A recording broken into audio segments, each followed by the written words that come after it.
Di sebuah kota bernama Tarsus, hiduplah seorang pria muda bernama Saulus. Ia bukan orang sembarangan. Ia pintar, cerdas, dan sangat taat pada hukum agama Yahudi. Ia bahkan belajar langsung kepada seorang guru terkenal, Gamaliel. Saulus adalah orang Farisi yang sangat fanatik. Ia menganggap bahwa para pengikut Yesus yang saat itu disebut sebagai orang-orang dari jalan Tuhan adalah sesat. Ia tidak tinggal diam. Ia mengejar mereka, menangkap mereka, dan bahkan menyetujui kematian mereka. Salah satu peristiwa paling kelam adalah saat Stefanus, pengikut Yesus yang pertama mati syahid, dilempari batu. Saulus ada di sana. Ia menjaga jubah para pelaku. Ia setuju dengan kematian itu. Tapi Tuhan punya rencana besar. Suatu hari saat Saulus dalam perjalanan ke Damaskus, tiba-tiba cahaya dari langit menyilaukan matanya. "Saulus, Saulus, mengapa engkau menganiaya aku?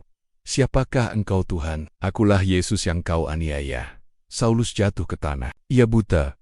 Ia tidak bisa melihat sama sekali selama 3 hari. Tapi saat itu pula, hatinya mulai terbuka. Tuhan sedang mengubahnya. Di kota itu, seorang pengikut Yesus bernama Ananias datang kepadanya. Dengan taat, Ananias menumpangkan tangan dan berkata bahwa Saulus akan melihat lagi dan akan dipenuhi oleh Roh Kudus. Dan seketika itu juga, seolah-olah sisik jatuh dari mata Saulus.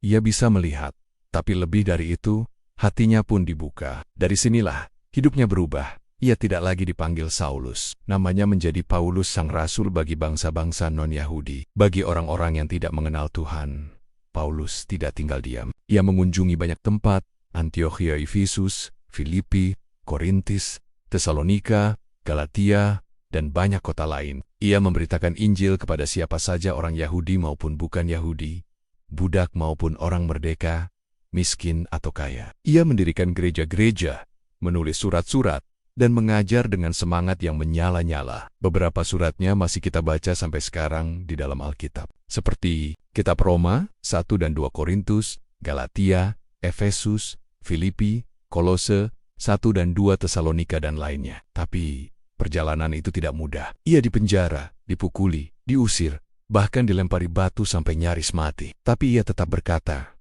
"Karena bagiku hidup adalah Kristus, dan mati adalah keuntungan." Akhirnya, Paulus ditangkap di Yerusalem dan dibawa ke Roma sebagai tahanan. Ia tetap memberitakan Injil, bahkan dari dalam penjara. Menurut tradisi sejarah, Paulus akhirnya dihukum mati oleh Kaisar Nero, dipenggal di luar kota Roma. Tapi ia tidak mati sia-sia. Paulus mengakhiri hidupnya dengan penuh iman. Ia berkata dalam 2 Timotius ayat 4-7, "Aku telah mengakhiri pertandingan yang baik. Aku telah mencapai garis akhir, dan aku telah memelihara iman."